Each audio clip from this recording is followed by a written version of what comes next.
O'Leary's Automotive Repair has multiple locations in the area in Hampstead, Leland, the Myrtle Grove area, Ogden, and Wrightsboro. O'Leary's Automotive Repair, a trusted, locally owned business since 2006. Okay.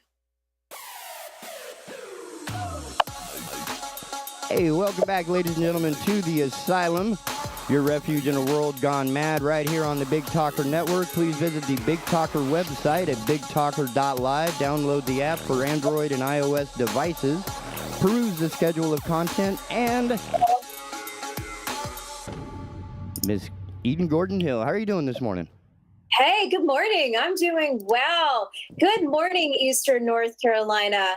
I am Eden Gordon-Hill. I am your only female in Eastern North Carolina who gets to bring you the news first thing in the morning from 8 a.m. to 10 a.m. Eastern Time. If you are listening in, this is the Big Talker Network. Join us on Big Talker. You can download our app at bigtalker.live. Go to your iPhone or Android phone and download us and listen to us live streaming. And if you missed the show today, you can always listen to it in the evening. I'm so glad to be back. What a beautiful morning. It is July 27th. It is a hot day here in Eastern North Carolina, but we have a great show ahead of you today. For many of you, we are talking about faith, freedom, and the American way, and we are going to be bringing a lot of powerful guests to your doorstep, whether you live here in Eastern North Carolina or whether you are across the globe or whether you are in California looking for freedom or if you are in upstate New York wanting to come down here and join us in the South. We love you guys, and we are here for the Americans. We are here to take back this country. We are here because we believe in faith and freedom. So this morning, we have a great couple of guests coming to you. We have Don Remand. He is with Full Circle Fitness in North Carolina. He has a very powerful story, and I am looking forward to meeting him. We also have a congressional candidate from New Jersey's 12th Congressional District who is running on the Republican ticket. His name is Darius Mayfield. I had the honor to meet him at CPAC and actually met him at the beginning of this year. And he is a force. He loves this nation. He loves the state of New Jersey. And he and many other common sense American first candidates are running to take back New Jersey. New Jersey is the Garden State. It is a beautiful state. It is neighboring to where I grew up.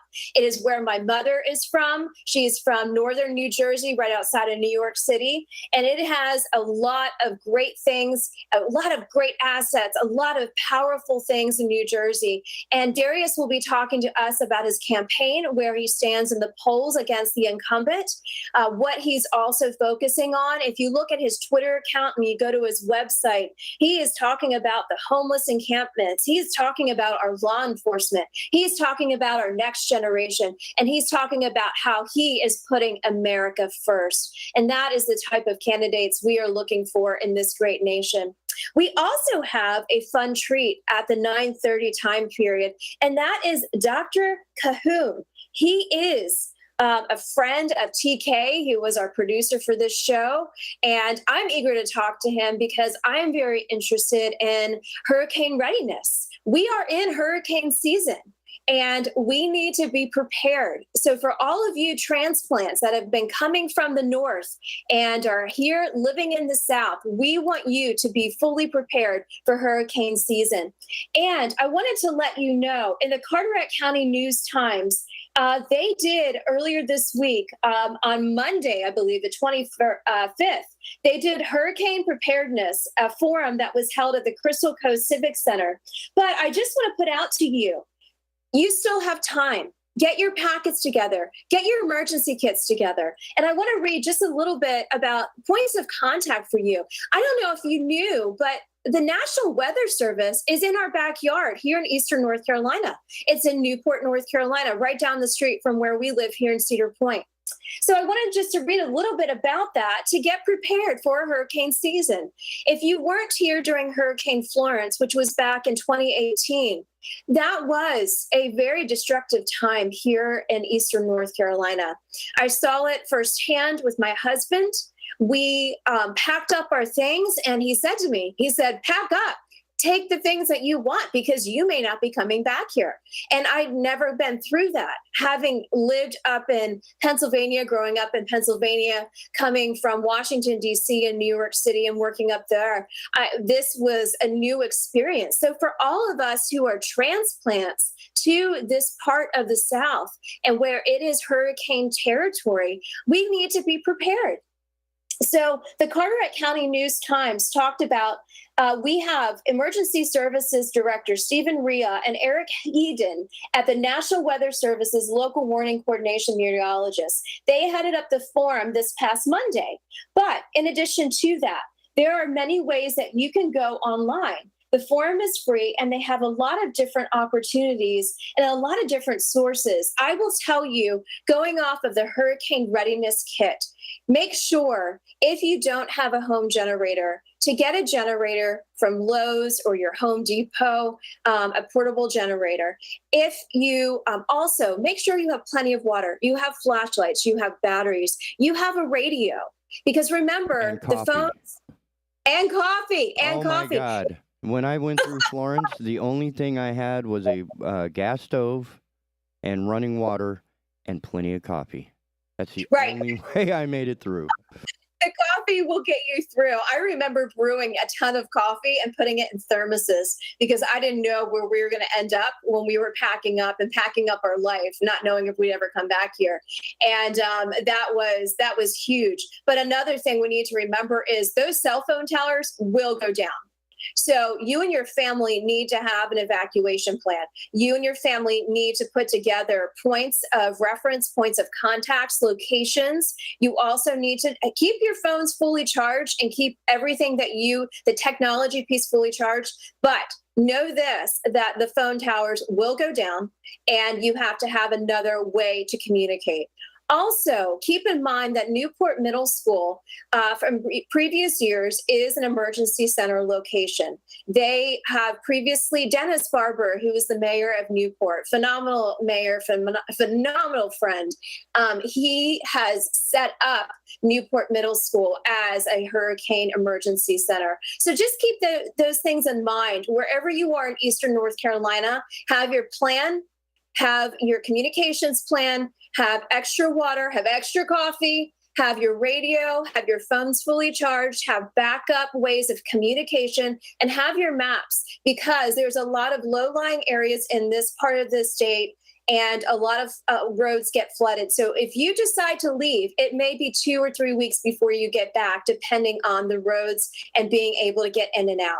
So that is one thing I wanted to share with our Eastern North Carolina because we are right in dead heat of Hurricane Central. So be prepared and ask questions and get in touch with the Emergency Coordination Center.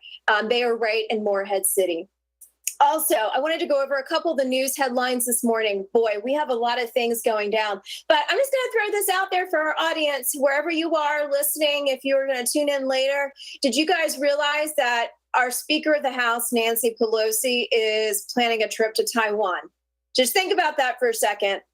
Term limits. The discounts are even better when you're in person in Taiwan, right? What did you say? If you're trying to get like a discount on, say, some electronic doodad, it's cheaper if you go directly to Taiwan where it's being made. You don't have to pay shipping. You don't have to pay taxes. You just walk right into the Taiwan factory and say, load me up, baby. So I wonder. I think she's doing like some Christmas shopping a little early. Oh, you are being very kind. You're being way too kind to this lady. I'm going to say first and foremost, term limit. She's been around way too long. She needs to retire. But no, Florida, That's true for so many of them. I know. We need term limits. We need term limits. Term limits. I'm going to say it over and over and over again. This lady needs to retire. But please don't retire to Florida. Rumor had it that she was going to flee to freedom and, leave California in a state of fire, which it usually is anyway, unfortunately, because it's a beautiful state. But she's literally left it in a state of flames. And rumor has it she's going to Florida. And obviously, Florida does not want her there, right? Why would they want her there? But the long and short of it is she is stirring up a huge hornet's nest as she continues to plan and proceed with a trip to Taiwan. That has made news headlines this morning. And there is a lot of issues that are surrounding that. The Daily Signal, which is, like I mentioned yesterday, a part of the Heritage Foundation, there is the headline this morning in the security part of the news was China is U.S. toughest adversary, said GOP Congressman Matt Waltz from the state of Florida. He said, he is warning, and keep in mind, he served. A Florida congressman is warning that China is the most formidable adversary the U.S. has ever faced because it is the first one to have an economy comparable in size to America's, and the Navy's the largest. Mike Waltz, Republican from Florida, issued the warning about Beijing and the Chinese Communist Party on Monday in a panel discussion at the America's First Policy Institute Summit in Washington, D.C. China is the toughest adversary, I believe, he said, the United States has ever faced in its history because it's the first one with an economy as big or bigger than ours, said Waltz. He is a member of the House Armed Services Committee. He also stated, we see now that the Chinese Navy is bigger than the United States Navy. Think about that, Navy. Think about that, Commander-in-Chief. Think about that, who are running for November's elections. Think about that. What are we doing here? What are we doing here? Why is China's Navy bigger than ours? Why is China now becoming the superpower? Compensation. Is it because, compensating for something. Well, they are seeking to take over, that is for sure. And if America doesn't get off its tuchus, they already are the superpower. And I hate to say it. I continue in the article. They are building ships at a rate of 5-to-1 compared to the United States.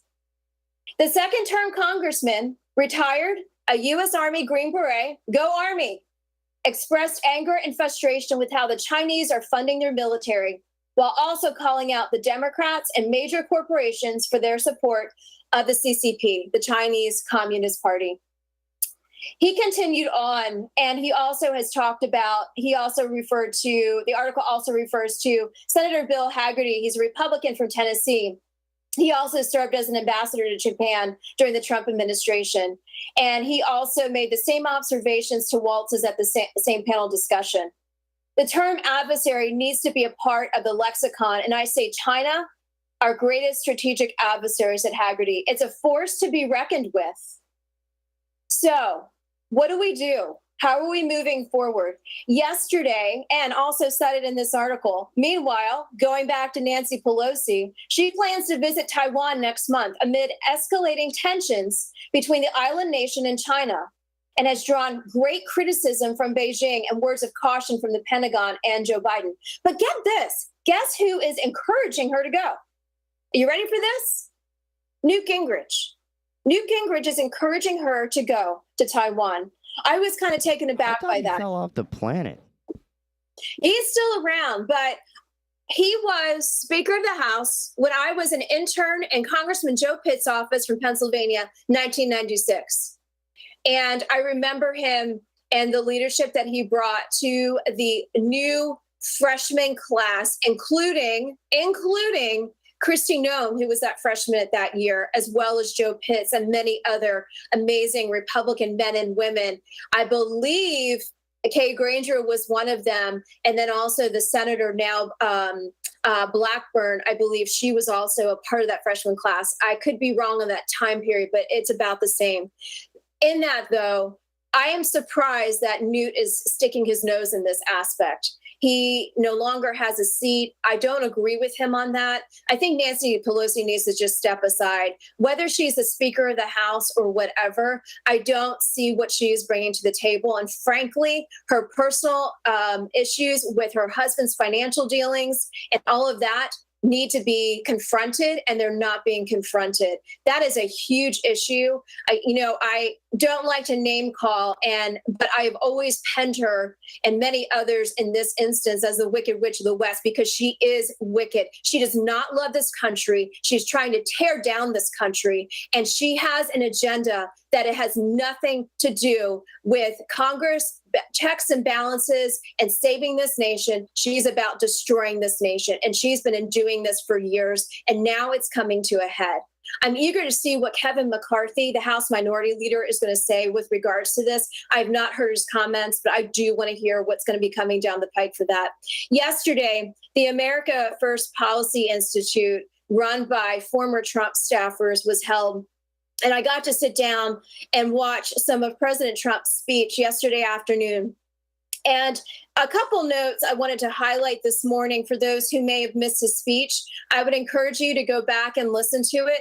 He is an intelligent man. He loves this nation, and he wants to keep America safe. And some of the top things that he talked about was, right now, our nation, the streets are riddled with our war zones. He is talking about keeping America safe. He even cited that Lee Zeldin, the candidate for governor of New York, was attacked last week. And the attacker got out hours later because of the cashless bail issue that they have in the state of New York. Trump also talked about law enforcement, the increasing homeless encampments that are around this nation, especially in New York. Migrants are fleeing to New York. There are new and more homeless encampments there than ever. When I was working for President Trump, I would drive back and forth from Cedar Point, North Carolina, to right 2 blocks from the White House. And in all of my years of living in Washington, 10 plus years, I never had seen so many encampments that were being created during that COVID time period. And they have probably doubled and tripled. I don't have the exact number, but Trump talked about how they have increased. Another thing he talked about was making our country safe again, keeping America safe. But right now, the law enforcement, who I support wholeheartedly, and so does the president, there's no longer respect for the law, and there is no order. He also stated there is an increase in murder. It is up to 51%. 51%. He believes, and I agree with him, we must give police back their authority, their power, their prestige, and give them the respect they deserve. He said, right now, our country, the United States of America, is a very unsafe place, and it's going to hell. That's what he said. He says, another quote, cesspool of crime. He said, it is now time that we take back our streets. It is now time that we keep America safe. It is now time that we give money back to the men and women in blue. They are the ones that are keeping this nation safe. They are protecting our borders, and we need to support them. TK, I notice it's 27 after the hour. I know we need to head to a break, but one thing finally I want to say to this. The Blue Network, based out of New York, New Jersey, and Connecticut, they are a powerful source for our men and women in blue. We will be having them as special guests to our show. George Beck is a dear friend of mine. I've known him for years. He works with some of the most amazing men and women in blue, first responders as well. He has a magazine that is also called The Blue Network. We will be having him come and talk about what is happening on our city streets. He is a cop. He's an NYPD cop. And we will be having him come. We need to support our law enforcement. We need to give respect back. We need to give them the power, the prestige, and the authority to do their jobs and keep our city streets safe, to keep our nation's backyard safe. We also need them to protect from the human trafficking issue. Yes, we all talk about the border issues. At Texas, we think that's far away from us, but actually, no. Wherever you are a border state. Biden is sending them here. Keep that in mind. Keep that in mind. As DeSantis said in his CPAC speech in February, he said, Mr. Biden, paraphrasing, Mr. Biden, you know, you're trying to send these migrants here to Florida. I say send them back to Delaware and you take care of them. They are not our responsibility. We have a border crisis, we have border issues, and we need to continue to support the men and women in blue. Today, look in your backyard. Are you safe?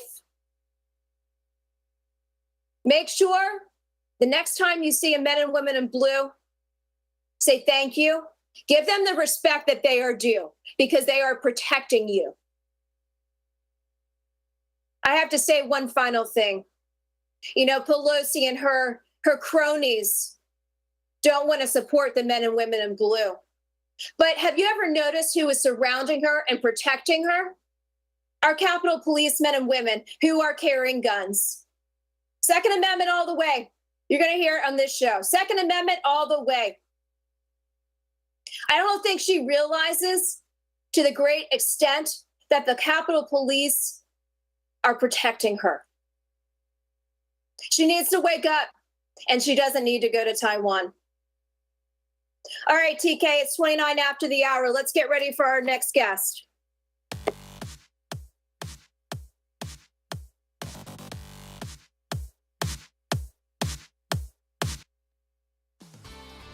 Hello, I'm Matt Bennett with WWAY News.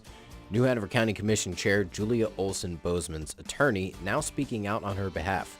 The embattled commissioner missed a Friday deadline to either turn over financial documents to the state bar or report to jail. The statement reads, quote, Ms. Bozeman has a deep and sincere respect for the judicial system and is committed to complying with the court's order directing her to produce documents and information to the state bar. At present, she is making every effort to obtain the documents the bar is seeking, end quote. Olson Bozeman has been under scrutiny over allegations she mismanaged clients' funds while working as an attorney. She also has officially switched her voter registration to Republican, and the county's Democratic Party is calling for her to resign from her commission seat. In Brunswick County, the North Carolina Department of Transportation has started a project on a major highway in Leland. Crews are resurfacing US 17 near the US 74-76 interchange. According to an NCDOT spokesperson, the work is not expected to create any significant changes to the flow of traffic on the roadways. Work on 17 will only occur from 7 p.m. to 6 a.m. Work on 74-76 will not occur from 6 a.m. to 8 a.m. or from 4 p.m. to 6 p.m. to avoid impeding rush hour traffic. Avelo, the newest airline offering flights out of ILM, has been up and running for almost a month now. So far, it has had a strong start, with most flights being full. That successful start has led Avelo to add a new flight, which they are expected to announce today. And Amazon delivers to some of the most remote places in the world, including Frying Pan Tower, located some 30 miles offshore of the Cape Fear. Executive Director Richard Neal says he relies on Amazon several times a week to deliver items used to restore, protect, and preserve the tower. For more on these stories, you can head over to WWAYTV3.com. I'm Matt Bennett. Have a great day. Happy Wednesday, everybody. I'm WWAY meteorologist Ramel Carpenter with the Storm Track 3 forecast. Another hot one on our hands here in the Cape Fear. Heat advisories go into effect starting at noon, lasting until 8 o'clock this evening. And as we go throughout the afternoon hours, highs will climb into the middle 90s inland of the coast, upper 80s to the low 90s for the coast, with a moderate risk for rip currents and only a small chance for an isolated shower or storm to develop later today. Overnight tonight, we remain warm and sticky as our temperatures fall down to the middle and the upper 70s, even some spots dropping down into the low 80s. Get your full forecast on WWAY and WWAYTV3.com. This news and weather is brought to you by Two Men and a Truck. For your free quote, go to twomenandatruck.com. twomenandatruck.com.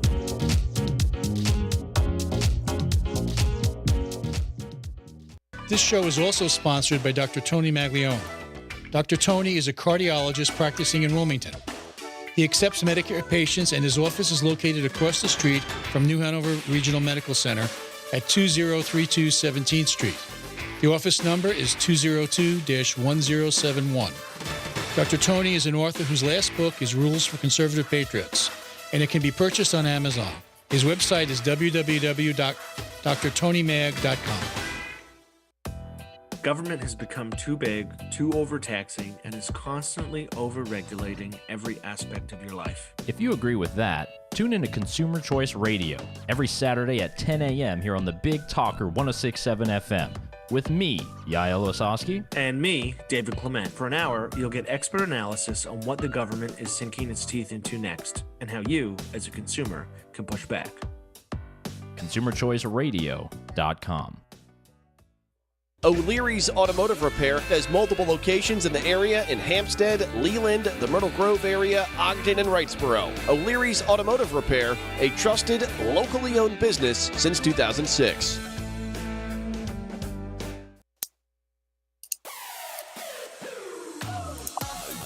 Take it away, Ms. Gordon Hill. And good morning, Eastern North Carolina. And it's 8:34 Eastern Time. It is a hot day here in Eastern North Carolina, but I'll tell you what, we're going to cool you off a little bit. We got a great guest for you this morning at Full Circle Fitness here in North Carolina. Dan, welcome to the show. How are you this morning? I'm fantastic. How are you doing? I'm great. You know what? We got something in common.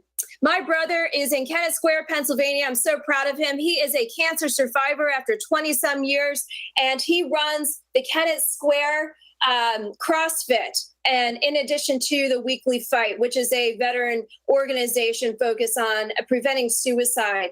And he works hard, long hours, really wanting to help the community through the CrossFit training programs with his wife.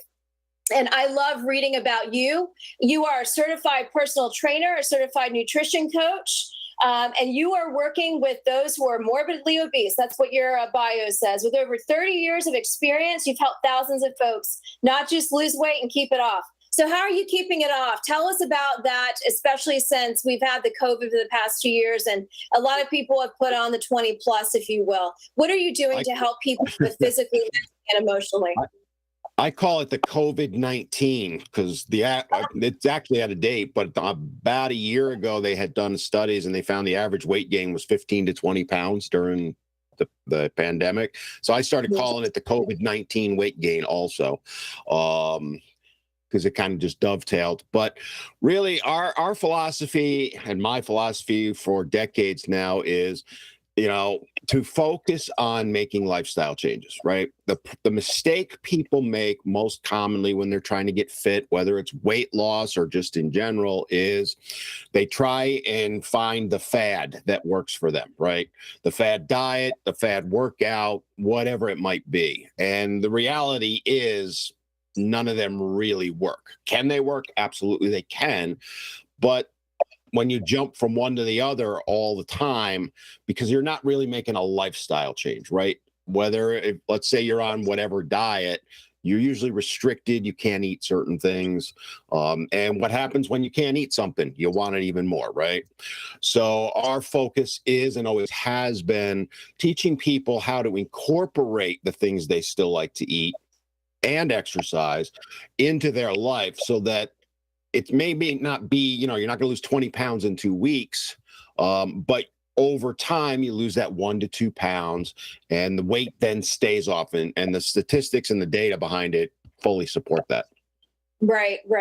Well, I'll tell you what, I'm sitting here as a Noom consumer, and I have been on Noom since January and did a personal YouTube story about my loss of 20-some pounds since January. Yep. And, Noom has very much really helped the mental, physical, emotional.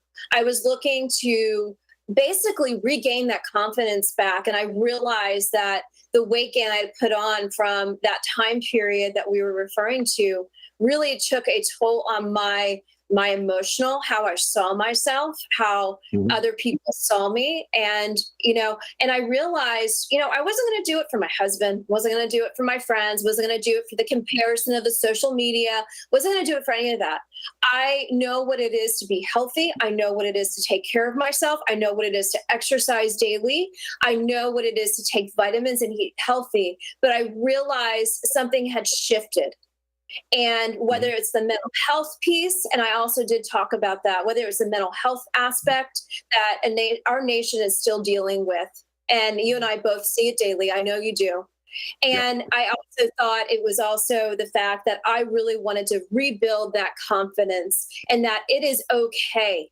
It is okay. And the journey that I've been on with Noom, from the psychological aspect to the food calorie intake and to the daily exercise and keeping myself moving, has really rebuilt and given me even more confidence than I've ever had before. And, to that, are you finding that within your clients as they're coming to you? Are they seeking not only that friendship, that connection, if you will, but also that emotional, physical support, as well as overcoming potentially a mental health crisis, if you will? That's exactly why they're coming to us. Is, one of the things that I don't think a lot of people realize, that people don't come to trainers, nutrition coaches, for the best workout. Really, they think they do, or the best diet, they think they do. What they're coming for is that mental support, that emotional support. That's what we provide. And a really good trainer or coach for whichever. And by the way, this would apply to anything in life. I do business coaching also. Same thing applies there. It really is that mental aspect. You kind of spoke about your journey. The reason you'll succeed, I can tell you right now, long-term, is the exact attitude that you just talked about. You're not doing it for your husband or anyone else. You're doing it for yourself. Yes. And that's what most people actually don't do. They have this mindset that, for example, the scale number, whatever scale number they think they're going to hit or want to hit, or, some cases they're trying to attract a man or woman to be their spouse, or whatever, societal norms, all of that stuff. They come at it from that approach, as opposed to doing it for themselves, for their health. Weight to me is immaterial to health for the most part. There's some bearing on it. It's really, though, are you fit? Because I know people that are 250 to 300 pounds that are phenomenally fit. And I know people that are 130 that are so out of shape they can't get up a flight of stairs. So when people come to us, we do a lot of, you talked about Noom. I'm a big fan, by the way, of Noom. And actually, our program is very similar to theirs. In fact, they almost stole it from me. I'm joking, but it really, we have a thing called HELP, Healthy Eating and Lifestyle Program. It's almost identical in that it focuses on really teaching you how to eat properly, nutrition-wise, and to get the weight off. But also, we spend a lot of time, like, I meet with people every week. Most of the time, those meetings aren't, hey, what'd you eat? They are, what are you struggling with? What are you facing in life that may be causing you issues? Holidays are coming up. How are we going to address that?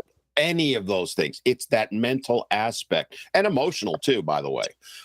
Because you'll see people that binge eat because they get sad or whatever. So we address all of that. Same philosophy. No, that's fabulous.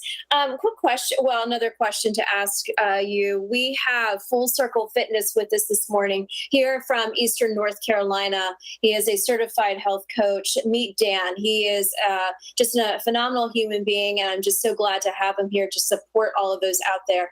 Let me ask you this. Since the pandemic in the past couple years, we are seeing the effects on people's bodies if for some reason they decided to take the jab. And my husband and I did not take the jab. We decided against it. I am protecting my husband. He is a war vet, and I'm protecting him from many other toxins within his body. I also decided not to take it because I am protecting my body. I'm not going to hurt it. And I did not see this jab as helping our nation. And obviously, I know I'm going to be getting a lot of other, some probably hate mail, but that's okay. We have the freedom to speak. they have the freedom to talk about our health freedoms. We have those freedoms. But let me talk to you about the jab. Has it affected your clients? Has it affected your business?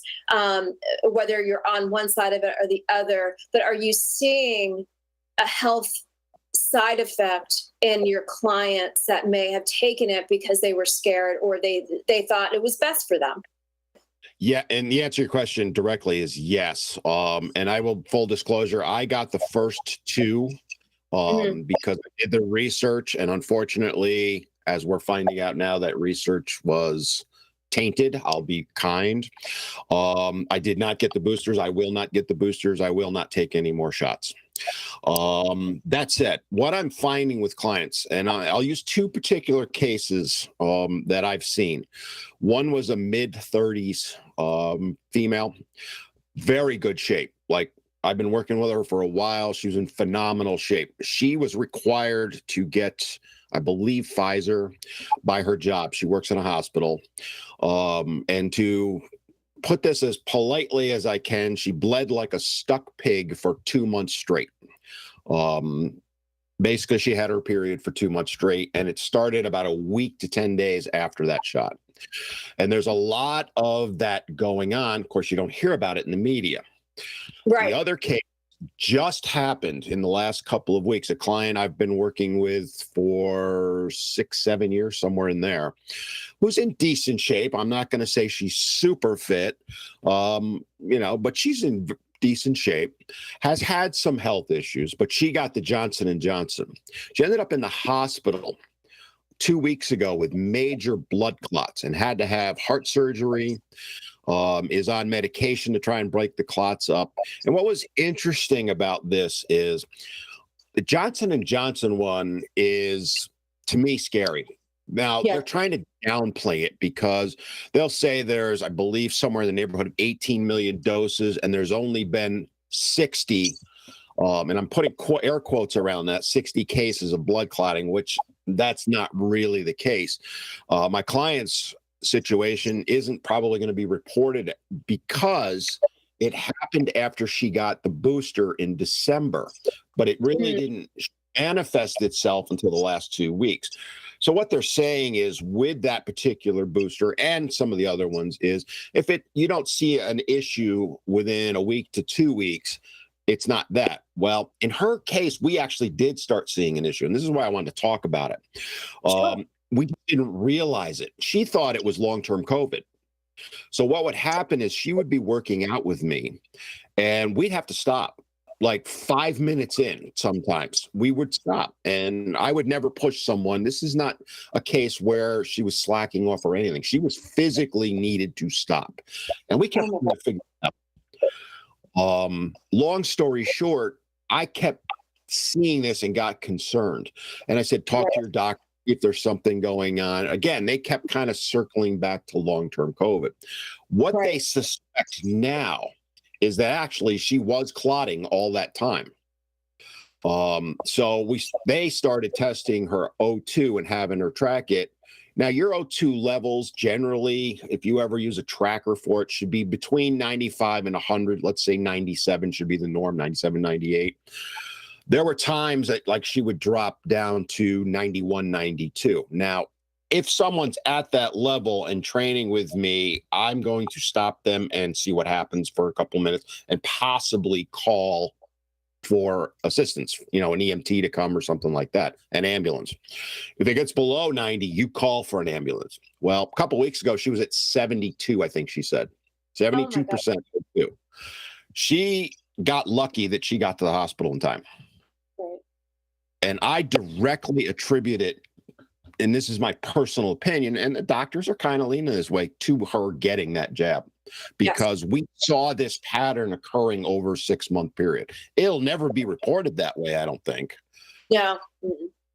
They built that out into it where, well, if it didn't happen in 2 weeks, the CDC says it's not related to it. Bull. It's scary. You got to keep in mind, these companies are shielded. They can't be sued. Exactly. You have big pharma. You have big pharma. You have members of Congress who are more than likely getting paid underneath the table from big pharma for pushing it in their constituencies. They are not looking out for the constituencies. You know, my father's had 2 heart valve replacements, and he sincerely went to his doctor. And I think it's okay that I share this on the air, but he went to his doctor and he said, listen, he said, do I get it or don't I? Because I have the opportunity to get it. And this is at the very beginning. And he said, I want you to pull my medical charts. I want you to look at everything. And I want you to tell me, do I get this or don't I? And the doctor in good faith said, no, you should not get this. It'll probably kill you. And I'm grateful that they were that honest, but that's the thing. Where is that? You know, doctors are in fear of losing their jobs. You know, you have the VA pushing it down the throats of our veterans. And, you know, I'm thankful that I am that caregiver. I am that, you know, veteran spouse, and I will fight tooth and nail to make sure our veterans are protected. And I fought with the nurse and, you know, my husband's doctors. No, they don't like hearing from me, but I'm holding them accountable. And then there are some that really do care about our veterans, and they don't want this to happen to them. And, you know, I'm sitting here. I wanted to share something with you because I am 110% behind you and what you were doing for your clients. I'm grateful that there are people out there like you looking out for them. I am holding here a book by Diane Miller, JD. Her name, has written the book, Health Freedom, the Greatest Freedom of All. When you have a chance, and I can also email you the link, I would like you to pick it up. I came to know her through Trinity Health Expo, which happens every year. We'll be having the president of Trinity Health Expo on Friday, day after tomorrow, to talk about the expo. And I had the privilege to work with them last year, and Miss Miller was one of their keynote speakers. But she talks about all of our freedoms, but then the health freedom aspect that continues to get pushed aside because big pharma and all of those in Washington that want to get the money. And it's hugely concerning to me. We had Jonathan Emord on the other day, who's a constitutional law attorney, and he also focuses on health freedoms. And we talked about it from so many different levels, from our military being told they had to take the job so they wouldn't lose their careers, they wouldn't lose their paychecks, to all of us being told by, the commander in chief and the president currently that, get the jab, you'll be fine. Get the jab, you're not going to get it. Get the jab. And now we're being told the virus will never go away. I don't want to minimize the fact that it's almost like the, common day flu now, if you will. But at the end of the day, we have a job to do as the American citizen to protect those people, to educate, and to know what is actually really going on, and really to talk about it and not to be afraid to talk about it.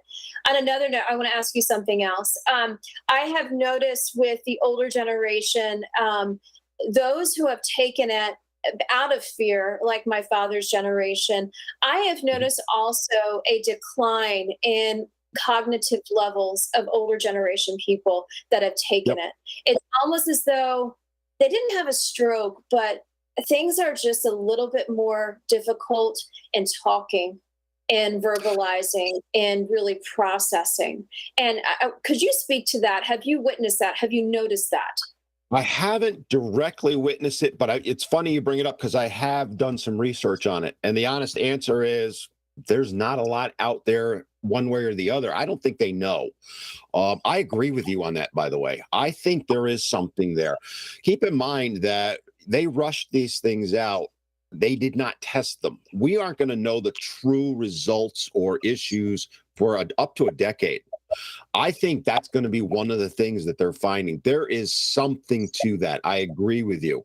And I'm not trying to be conspiracy theorist or any of that, but I have seen, again, I haven't seen it so much with my clients, but I've seen it in general, and I've had other people bring it up also. And I've talked with other trainers because I'm in groups with other trainers, and we've kind of talked about that also. But you go to do the research, there's nothing out there, which to me is like, well, where is the research? They're doing it. Trust me. Why aren't we seeing it? You kind of talked about how they approached all this.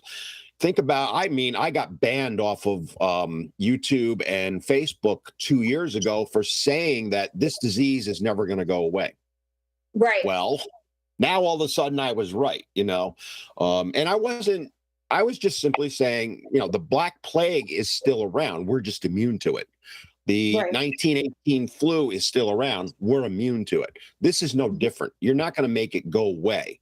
I got banned for that because you can't have an honest discussion about it. So when we're looking about cognitive issues, we need to be having that discussion and seeing data on it, and studies need to be done.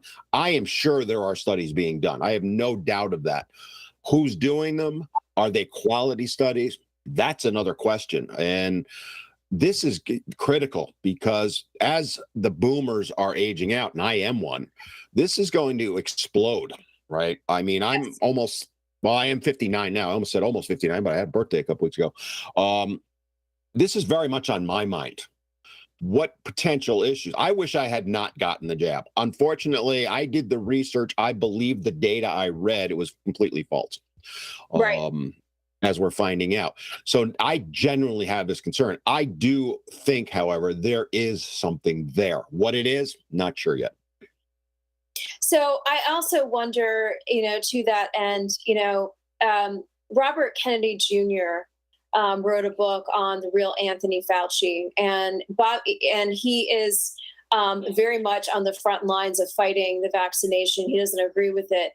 And I believe he's also, I don't want to speak for him personally, but having studied what he's doing on the front lines along with Trinity Health Expo, I do believe there's other avenues, that are other research that is coming down the pike. And I do believe people like you, people like me, with our shows, with our podcasts, our radio shows, with our clients, we do have a job that needs to be done. And even those who, I know of teenagers who unfortunately got the jab, and that scares me to death because I know, I've heard about the infertility issues that could happen down the pike for these kids. So at the end of the day, yes, parents are doing their very best to try and figure out what are they supposed to do. But we have the opportunity to expose, we have the opportunity to inform and to educate through these channels. And I want to continue to encourage you to do that. And I'm grateful for what you're doing here in the Eastern North Carolina area, Full Circle Fitness. Where can we find you? Where can we connect with you? Where can we send people your way? Well, if you're local to us in Wilmington, North Carolina, we are in the Monkey Junction area, our studio. But we also do online training, so we've had people across the country that train with us. I think as far as west is Denver, I believe. So you can reach us online. There's a couple ways to do it, but the one I'll recommend is either call us at 910-399-8350. Sorry, I had to think of the number there. Or you can go to our website, which is fullcirclefitnessnc.com. And again, we do a lot of different training. I'm a certified strength and conditioning coach. I do all that stuff. My wife is a cancer rehab specialist. So she trains people either going through cancer treatment or post. So we do a lot of different things. Contact us. We can have a conversation about our program, see if they fit for you. And if we'll be honest with you, if we don't think it's a good fit for you or us, we'll be very upfront with you and help you find someone that is a good fit. Because the bottom line is, when you're looking for someone to help you with your health, fitness, weight loss, whatever it is, it's about the connection. And if that connection isn't a good, solid one, it's not going to work. Yes, exactly. Well, at 8:56 a.m. on Wednesday, July the 27th, Dan Romand with Full Circle Fitness in North Carolina, Eastern North Carolina. Thank you for being on Big Talker Network this morning. Go to bigtalker.live to download our apps, to follow the conversation live, or in your spare time as you're running to the supermarket or on your way home from your work day. We are grateful to have you here this morning. Thank you so much, sir. Thank you. And TK, you there? Yep. Yes, ma'am. Okay, I just sent you another link for the next guest. We have Darius Mayfield joining us here in moments. He is a congressional candidate from New Jersey's 12th And we're looking forward to having him here. We hope you can join us.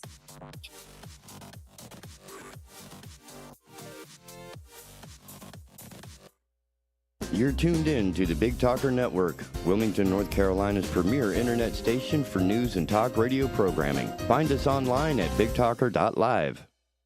The Boiling Spring Lakes Motel, located at 2 North Shore, is a peaceful and convenient place to stay. Newly renovated rooms with a comfortable back porch welcomes everyone. Discount rates are available to those who might need more time. Close to the beach, everything you need for a fun vacation. Call Stephanie at 910-845-2893. Boiling Spring Lakes Motel.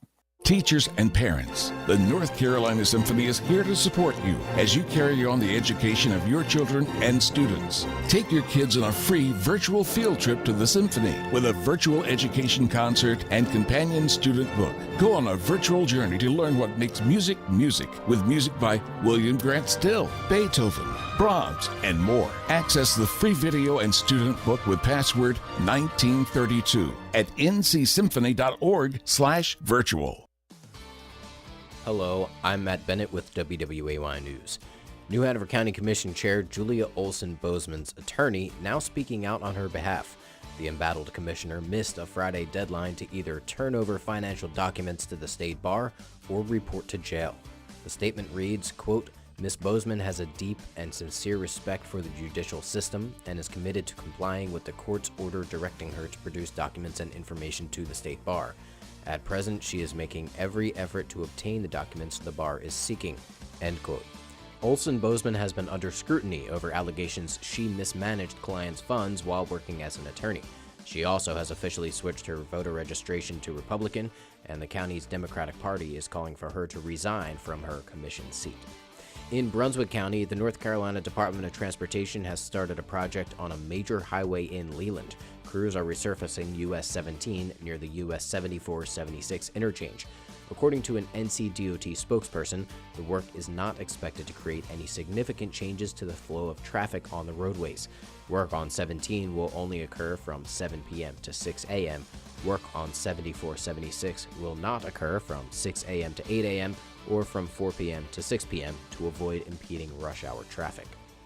Avelo, the newest airline offering flights out of ILM, has been up and running for almost a month now.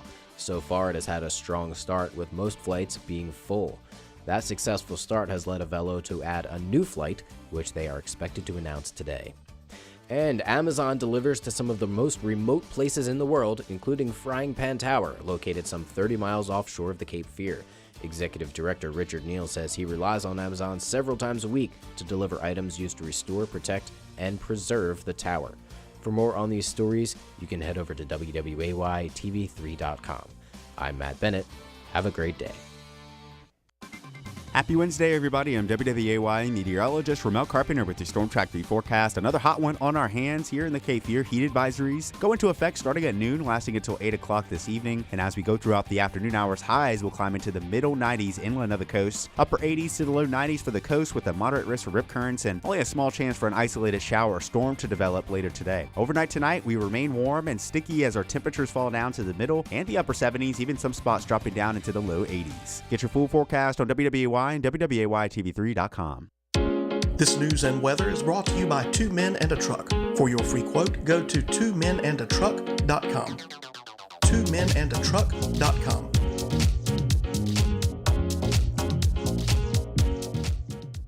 Hey everyone, Ben Hawkins here with Cross Country Mortgage. Rates are still at historic lows, and there has never been a better time to purchase your dream home or refinance your existing. With over 300 loan products including conventional, FHA, VA, USDA, renovation, and jumbo, we are certain we have the right loan product for you and your family. Call me today to be pre-qualified to make the offer on your next dream home. 910-352-3373 or visit my website at lendwithben.com. Hi, this is Justin Humphreys from the Humphreys Law Firm on Eastwood Road. Tune in Thursdays from 6 to 7 p.m. for Objection to the Form, covering civil litigation, real estate issues, and intellectual property. That's Objection to the Form, Thursdays 6 to 7 p.m. right here on the Big Talker 106.7 FM. Folks, the sad truth of it is most of what we're seeing in the news cycle is just noise, and it's recycled noise at that. Nothing informative, nothing that actually helps us discern the times that we live in. That's why we started doing Heard Tell. Every morning right here on Big Talker Network, 7 a.m. with a replay at 3 p.m., we talk and discuss the issues of the day, culture and politics with knowledgeable guests, no yelling, no caterwauling, just grown folk talk about the issues that matter. Join me, Andrew Donaldson, every weekday morning for Heard Tell.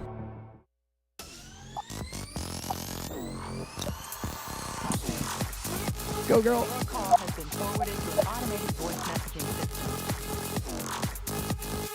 Go. Hey, welcome back to the Asylum, your refuge in a world gone mad, right here on the Big Talker Network. Please visit the Big Talker website, bigtalker.live. Peruse our schedule of content, and of course, download the app for Android and iOS devices. And as promised, the latest, greatest in the whole thing, Miss Eden Gordon-Hill. Hey, good morning, Eastern North Carolina. It's Wednesday, July the 27th, 2022. It is another heated day here in North Carolina and Eastern North Carolina. You are listening to the Asylum, your place of refuge. I am Eden Gordon-Hill, and I am the only female morning show host in Eastern North Carolina, and I am proud to raise that flag. You are listening to Big Talker Network. Make sure you join us on Big Talker Network. Download on your iOS, on your iPhone or Android phones, bigtalker.live. We would love to hear you. Send us an email. Send us questions. Send us comments. We absolutely love what we are hearing from everyone, and we are so grateful to have you. And I wanted to let you know, today we have a very special guest with us this morning. It's Darius Mayfield. He is for America. Yes, he is for America. He is a candidate for Congress from Jersey's 12th district. TK, do we have Darius on the phone?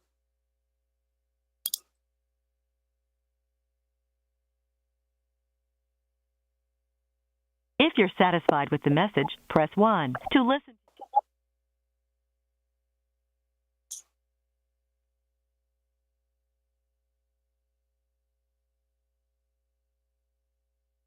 Oh, I am trying to call him, and no response. Okay. Yeah. Oh, we got him on video, it looks like, though. Okay, great. So I'm not sure how that worked out. That was pretty amazing. Awesome. Welcome back, sir. Hear me? Yes, sir. All right, perfect. Hi, Darius. Good morning. How are you, sir? Hi, Aiden. I'm well, a little tired. Haven't slept in like 2 weeks, but I'm good. I got a plane to catch back home today. But thank you guys for having me on. Oh, yeah, we're so glad to have you. Are you still in D.C. for the America First event? Yeah. How did that go? It was amazing, great speakers. Trump gave a phenomenal speech yesterday, so that was the, kind of the big finale. And of course, I got to meet like one of my biggest political idols, Kellyanne Conway. So I'm happy. It was great. You're on cloud nine. Well, I wanted to thank you for working towards keeping America first. You are an America First candidate for New Jersey's 12th Congressional District. You are for America. I'm grateful that you are fighting for the Garden State. I don't know if you know this about me. My mother is from East Patterson, New Jersey. I grew up many, many summers in northern New Jersey and have such fond memories of being there. And it is the Garden State. It is a beautiful state, and it needs to be saved from the communism of what Murphy is doing in office. And I'm grateful for you and other conservative American First candidates. Can you talk a little bit about the incumbent that you are seeking to unseat, and what is your district looking like right now? Yeah, I'm running against Maxine Waters' best friend, Miss Bonnie Watson Coleman, who I believe is on her 4th term now. She was also in our assembly for over 20 years in our state Assembly in New Jersey. Her father was a state assemblyman as well. And, before I actually jumped in the race, I didn't really know much about her. Which is a great thing for me, because I actually came to learn that a lot of people in the district didn't know anything about her. Even in those urban Democrat areas, when I go there and talk to people, they say one of two things. They say either we don't know who she is or she's done nothing for us. So she's not like one of those outspoken congressmen or congresswomen that is on CNN, MSNBC all the time and people know about. She really doesn't have that much name recognition, which is a great thing for me here in the district. One of the biggest problems with her is that she really is what we call a race baiter. Everything seems to be about race. Every topic she brings up, every holiday that pops up, there's something having to do with race, specifically being Black, specifically Black people being underserved in some way or not being able to accomplish something because someone was there to stop them. And, that's just not how I was born in this country. That's just not how I grew up. When I grew up, I had Black friends, white friends, brown friends, Muslim friends, Christian friends, Jewish friends, and, we all got along. Because of the sacrifices of the people before us. So we didn't have to, what I like to call, talk ourselves backwards in ways to try to move forward. We just moved forward as we were supposed to do because of those that made great sacrifices before us. So I just feel like she's an individual that is constantly pulling us backwards, especially when it comes to race and race relations. And even when it comes to the communities that she claims to care so much about, her biggest accomplishment over the last couple of years was something called the Crown Act, which was just passed a few short months ago. But we have yet to really hear her talk about in a serious way inflation that's crushing neighborhoods like the ones she claims to care about, like the Trenton, New Jerseys and the Plainfield, New Jerseys. We don't really hear her talking about the effects of illegal immigration and how much worse it's gotten, even though you have people like the mayor of D.C. and the mayor of New York City, Eric Adams, now having to come out and really admit to people how disastrous this influx of illegal immigrants really has become for communities. And again, in a lot of cases, those same underserved communities that Bonnie Watson Coleman claims to care so much about. So, I will say this, Bonnie Watson Coleman is the first Black female congresswoman in New Jersey's history. And we applaud her for that. Congratulations. But her time is coming to an end. She's almost 80 years old. She's just gotten over cancer, has COVID multiple times now. And, I think this is really a generational battle we're in right now. And it's probably time for her to step aside, go be with her grandkids or whatever it is, because there's somebody with a lot more energy, a lot more of a unifying voice that's actually lived that unification and not just talked about it, that's ready to kind of step up and make sure District 12 gets the representation it actually deserves. Darius, we both have something in common as well, aside from the Jersey standpoint. I also ran for State House for an open seat here in North Carolina. And we both were endorsed by Kimberly Fletcher with Moms for America. And I was so excited to see that for you, and just how your campaign has just continued to be such a force for the state of New Jersey, for the District of Jersey 12.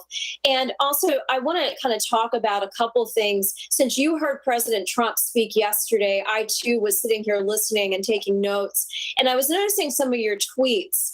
When I lived in New York City, I was working. I worked at Fox News for one stint, and the other stint I worked for the Bowery Mission, which was the oldest homeless rescue mission in the United States.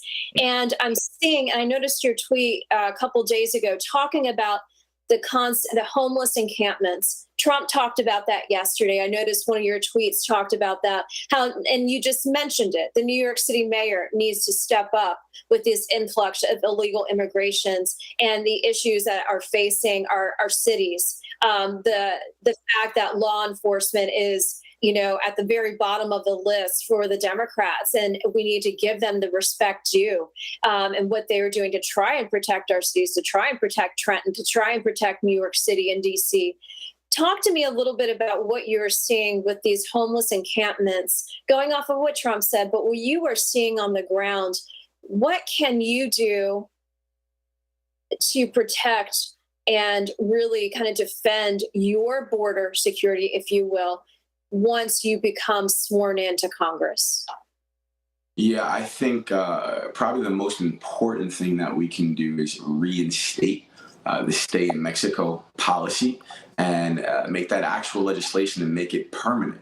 And also understand, kind of like what Trump was talking about yesterday, that without strong leaders, nothing will ever actually get done, as we've seen for so many years. It's very just interesting to hear Trump talking about his different wins and the way he negotiated things. I was there with one of my staffers and another congressional candidate, and when he started talking, I just looked at him and I said, "That's East Coast right there." And what I meant by that is we're a very strong people.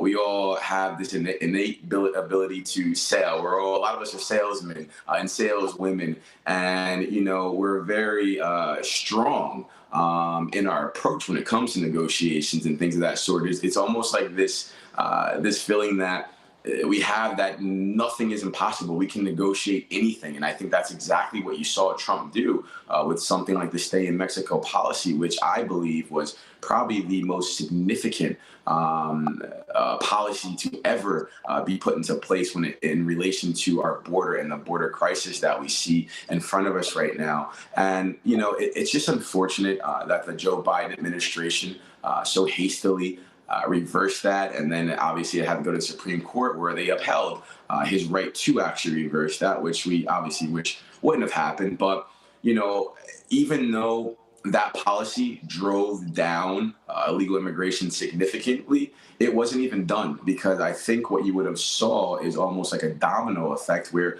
Mexico would have had to start to do the same thing when it came to countries in South America. Because if Mexico's putting 25,000 troops at our southern border to stop people from crossing over illegally, but you still have people coming up through Mexico, after a while, their leaders will probably start to kind of sharpen up and get smart. And it'd be like a chain reaction where they need to do the same thing to make sure people aren't coming into their country illegally. So this was one of those policies that, even though it had such a significant effect so fast, it wasn't anywhere near having the effect that we really needed to have to fix a lot of the ills and a lot of the problems when it comes to illegal immigration. This is a huge problem right now. Under Obama, we had a lot of illegal guns coming into the country. Under Joe Biden, as the Border Patrol explained to us and told us, we have a lot of human trafficking going on right now. So this is just disastrous for our country. We're talking about, over the course of 12 months, having over 2 million people cross our border illegally, and that's just unsustainable. And those are only the ones that we really know about, to be honest with you. So who knows how many people are actually coming over, and who knows who's actually coming over our border. The other thing we need to do is, first of all, and this happens in a lot, this is what we need to do in a lot of cases, is change the mentality. One of the things I do, whether I'm in urban neighborhoods, whether I'm in front of Republicans, I make sure to tell them that wanting to protect your border and speak about it is not racist. For some reason, we have these career politicians that want to turn everything into being racist. We want to protect our border and stop illegal drugs from coming over. We want to stop kids from being molested and raped on their way over to this country. We want to stop human trafficking. But for some reason, to the elites in this country, to the career politicians, that's deemed racist. It's not racist. It's American. We're the only country, as Trump said yesterday, we're the only country in the world that can't protect our borders. We're the only country in the world that has this disastrous of a problem when it comes to our border. So we're an anomaly when it comes to this. Everybody else is allowed to protect their borders, and they understand the importance of doing that. But when it comes to America, for some reason, when we want to protect our borders, we're just a big bad bully and we're just a racist country. That is not the case. So we definitely need to change the mentality of people in this country, because they've been propagated for so long to just really think the worst of everything, even when those things they're thinking the worst of are things that will actually help them in the end. So we want to make sure we change that mentality. We want to make sure our Border Patrol, our sheriff departments down there on the border can do their job, and we don't lock their hands behind their back like I saw when I took a trip to the border a couple months ago. I've now been to the border more times than Kamala Harris and Joe Biden combined. And the last time I was out there in Roma, Texas, we saw that Border Patrol's hands really are tied, as we saw hundreds of people walk over the border. Border Patrol pulled up their cars, took out a table, put some chairs down, and started to process people. And from there, basically brought them into the country. That's not how it's supposed to work. And, clearly, if we still had that stay in Mexico policy in, it wouldn't even really be getting to that point, because people wouldn't be coming over here as freely as they are right now. So we need to enforce the laws we have on the books. We need to bring back the stay in Mexico policy and make that a permanent policy. We need to finish our border, and we need to finish our border wall, and we need to change the mentality for people to understand that there's nothing wrong with wanting to protect your border. In fact, it's wrong when you don't want to protect your border and you just freely allow people to come into this country and start wreaking havoc like they are in places like DC, like they are in places like New York City, where, again, we had Democratic mayors sit here for months and tell us how racist it was to want to protect our border, but now they're the ones crying because their resources are being sucked up because of it. And it's only hurting their constituents and the people at the end of the day. So I hope their constituents, their people, see what they're saying, understand what they're saying, and start to change their mentality to know that, again, it's not wrong to want to protect your border. It's wrong to not want to protect them. So blown away by the fact that you have spent that much time at the border, and yet Biden and Kamala haven't even dipped their toes into it. And, that says a lot to the character that you are, the candidate that you are. You are a courageous character and candidate. And I am so impressed and so grateful that what you're doing. And for those who are tuning in, we have Darius Mayfield for America. He is a congressional candidate for Jersey's 12th district. Darius, can you also talk to, I've been following you on social. I am so proud of the work that you were doing for the Garden State. And I can tell that you are door knocking as much as I did when I was running for State House. And you can tell that people are responding to you. And I'm kind of curious if this is a new thing for these for your potential constituents, your upcoming constituents, because they probably have not seen the incumbent doing much door knocking. Tell me what you are hearing on the streets of your district. What is concerning people? Is it what we have right now in the White House? Is it their gas? Is it the food? Is it something else? What are you hearing as you door knock and you canvass and do the powerful grassroots campaign that you're running? Yeah, and I'll say this, and I don't know this to be a fact, but I believe this is the case. I don't think my opponent's ever knocked on one door, especially not running for federal office. Just like earlier this year, all of a sudden she put out robocalls and flyers in the mail, and people started calling me, people started DMing me, people started texting me and telling me they've never seen that before. She's never done that. I guess maybe because she just never felt like she had a serious opponent. And now here we are. I can also tell you that it's not actually new to my constituents. And the only reason it's not new is because I knocked on over 10,000 doors last year. And that wasn't for my campaign, even though mine wasn't involved and I handed out my literature. I was knocking on them for my East Brunswick City Council candidate, Dave Herrera, as well as our Assembly candidate in the district, Miss Angela Pham. So I started knocking doors last March, honestly, as far back as then. And we've been going hard ever since. One of the things, the most important thing I say, especially nowadays, because as people know, and I've said this time and time again, Joe Biden is the gift that keeps on giving. Right now, his African-American support is below 60%. Right now, his Hispanic support is at 19%. And I think sometimes Americans, we have such a short attention span.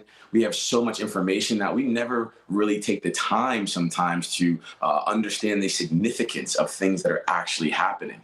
And for a Democratic president to be at under 60% with Black Americans, for a Democratic president to be at 19% approval rating with Hispanics is about as significant as it gets. You know, to put it in perspective, if those numbers were to stay that way during a presidential election year, you wouldn't have another Democratic president in the White House. So this is very significant. And that's why my message, especially to Republicans, is to remain level-headed. Make sure you tackle the right issues. Not every issue is for every district. Understand the district that you're in, understand the people that you're talking to, and tackle the issues that are going to mean the most to them. Now, one thing I hear when I'm knocking on doors all the time, or a question I propose is, a statement that I say to people is, I know, and this is no matter if I'm a Republican door, Democratic door, or an affiliated door. The one thing I say, and I was just out in Plainsboro the other day, and every single door I knocked on, I said this. The one thing I say to them is, I know you're not happy and you're disgusted with the way our country is going and the job this administration is doing. And I have to tell you that every single person, whether they're a Republican, Democrat, or an independent, says yes. And they just start shaking their head. You know, Republicans might give me the enthusiastic, absolutely, you already know, where Democrats might just shake their head in almost embarrassment because they understand and, you know, they hate to have to say it. But at the end of the day, you know, if you're an unbiased, you know, real person, you can acknowledge reality at the end of the day, as we all should be able to. So they're very disgusted, and that comes down to things like you were talking about, energy prices. Gas prices are killing people right now. You know, you have basically what's a tax between inflation and energy prices being levied on people, but there is and there has been no increase in pay. In fact, in a lot of cases, you see a decrease in people's income and their pay right now, as opposed to under the Trump administration, where we had significant increases in wages for the first time in decades. You know, it's like before Trump got in there, we talked about all this stuff. Man, this is not happening. That's not happening. This is not happening. He gets in there. This starts happening, that starts happening, that starts happening, but we still allowed the mainstream media, or some of us allowed the mainstream media and career politicians to still propagate us to such a degree that we could never just understand and see how good of a job he was actually doing, and how much his policies were really benefiting the American people and all Americans.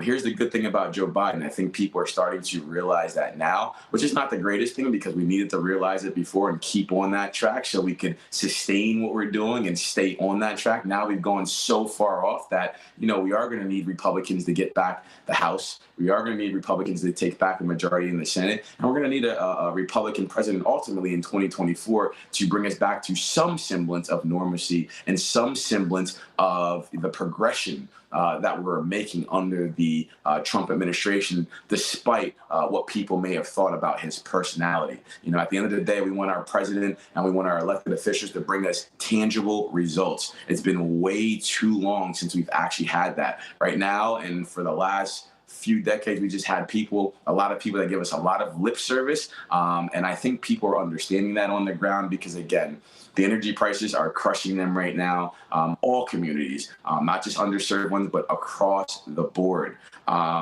Inflation is killing people right now. Again, it's just another tax levied down on them. We have things like baby formula not being readily available because our supply chain is such a disaster because of the policies of basically a lot of Democratic governors and local officials that decided to shut down their economies in their states and their cities in hysteria without really respecting the science, as they always claim they're willing to do. And of course, we're sitting here pretty much on the precipice of World War III with what's going on over there in Russia. We just went from a president, Donald Trump, that was the first president in over 40 years not to start a new war, only to get Joe Biden and Kamala Harris in there, and within a few months actually have such a disastrous situation going on over there in Ukraine with Russia. And as we know, China is watching what's happening. They're watching the fecklessness and the weakness of this administration, and they're taking notes. So, I think people realize that even though Russia and Ukraine is happening right now, our eyes need to be on China and Taiwan because of the weakness of this administration, they're capable of doing anything at any moment as well. So when I knock on these doors, people just understand that this is not a good situation. People feel that we've literally completely reversed course. And again, despite what you thought about Trump's personality, when it comes to the policies, when it comes to the results, I think people are understanding that we've completely reversed course and they're not happy with it. Right. Darius, we only have a few minutes left, and I have to just throw in this last question to you. We have Darius Mayfield for America. He's running for Congress in Jersey's 12th Congressional District. When you have a chance, go to DariusMayfieldForAmerica.com. That is his website. But one last question. We have 2 minutes left. What are your thoughts on Miss Pelosi going to Taiwan? It's making news headlines today, and I'm just kind of curious on your thoughts on, will this be a strategic move? Or is this only going to hurt our American policy and our defense even more? Well, I'll probably do a little bit of both, but I tend to agree with Newt Gingrich, who actually spoke on it yesterday at the America First Policy Summit. It's good to at least see them doing something because, as I said, everybody recognizes that has common sense that Taiwan is next on the list. You got China doing more sorties every day over there and encroaching on their territory to a degree that we've never seen. And they're just waiting. They're just waiting to see how this administration handles what's going on in Russia and Ukraine. And as we see, that's been abysmal and disastrous. So I think her actually going over there is actually a step in the right direction, even though she may not be able to get much done. They needed to project some type of strength, and sending a top official over to Taiwan, which we know China is not going to be happy about at all, is the right move. And unfortunately, it's just not a stronger administration, stronger people doing it. But once we get into the House this November and take our seats in January, I promise we'll be doing things like that all the time and make sure the world once again understands that this is America. We are the strongest and greatest country on the face of the earth, and we don't cower to anyone. Darius Mayfield, we are so grateful to have you this morning. Thank you for serving. Thank you. We look forward to seeing you as the next congressman in November from the great state of New Jersey for Jersey's 12th Congressional District. Darius Mayfield for America.com. Thank you so much, sir. Have a safe trip home. Thank you so much, guys. Thanks for having me. And TK, are we almost at the break? We are on the break. We'll be right back after these news, weather, and sponsor announcements. Don't go nowhere. Hello, I'm Matt Bennett with WWAY News. New Hanover County Commission Chair Julia Olson Bozeman's attorney now speaking out on her behalf. The embattled commissioner missed a Friday deadline to either turn over financial documents to the state bar or report to jail. The statement reads, quote, Ms. Bozeman has a deep and sincere respect for the judicial system and is committed to complying with the court's order directing her to produce documents and information to the state bar. At present, she is making every effort to obtain the documents the bar is seeking, end quote. Olson Bozeman has been under scrutiny over allegations she mismanaged clients' funds while working as an attorney.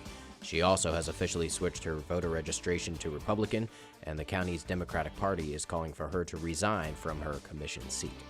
In Brunswick County, the North Carolina Department of Transportation has started a project on a major highway in Leland. Crews are resurfacing US 17 near the US 74-76 interchange. According to an NCDOT spokesperson, the work is not expected to create any significant changes to the flow of traffic on the roadways. Work on 17 will only occur from 7 p.m. to 6 a.m. Work on 74-76 will not occur from 6 a.m. to 8 a.m. or from 4 p.m. to 6 p.m. to avoid impeding rush hour traffic. Avelo, the newest airline offering flights out of ILM, has been up and running for almost a month now. So far, it has had a strong start, with most flights being full. That successful start has led Avelo to add a new flight, which they are expected to announce today. And Amazon delivers to some of the most remote places in the world, including Frying Pan Tower, located some 30 miles offshore of the Cape Fear. Executive Director Richard Neal says he relies on Amazon several times a week to deliver items used to restore, protect, and preserve the tower. For more on these stories, you can head over to WWAYTV3.com. I'm Matt Bennett. Have a great day. Happy Wednesday, everybody. I'm WWAY meteorologist Ramel Carpenter with your Storm Track 3 forecast. Another hot one on our hands here in the Cape Fear. Heat advisories go into effect starting at noon, lasting until 8 o'clock this evening. And as we go throughout the afternoon hours, highs will climb into the middle 90s inland of the coast, upper 80s to the low 90s for the coast with a moderate risk for rip currents and only a small chance for an isolated shower or storm to develop later today. Overnight tonight, we remain warm and sticky as our temperatures fall down to the middle and the upper 70s, even some spots dropping down into the low 80s. Get your full forecast on WWAY and WWAYTV3.com. This news and weather is brought to you by Two Men and a Truck. For your free quote, go to twomenandatruck.com. twomenandatruck.com.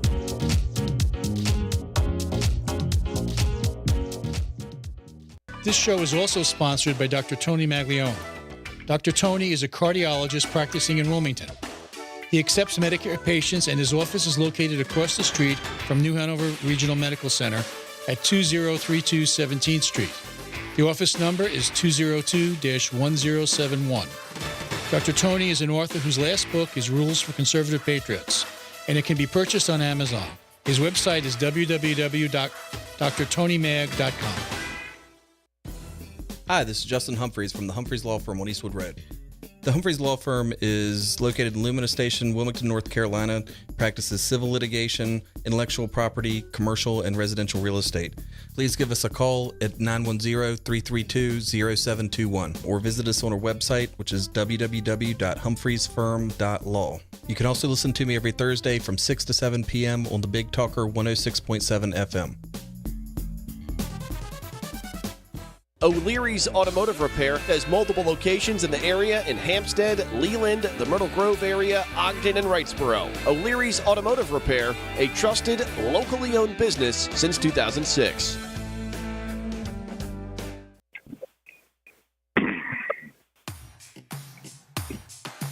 Hey, welcome back to the Asylum, your refuge in a world gone mad. Miss Eden Gordon-Hill is the hostess of the show, but I'm going to hijack it for a moment because one of my favorite scientists has joined us this morning, Dr. Larry Cahoon from the Cape Fear Riverwatch. Welcome. I understand you are nowhere near the Cape Fear area drinking clear water on a wonderful... Are you on a beach? Not yet. I will be.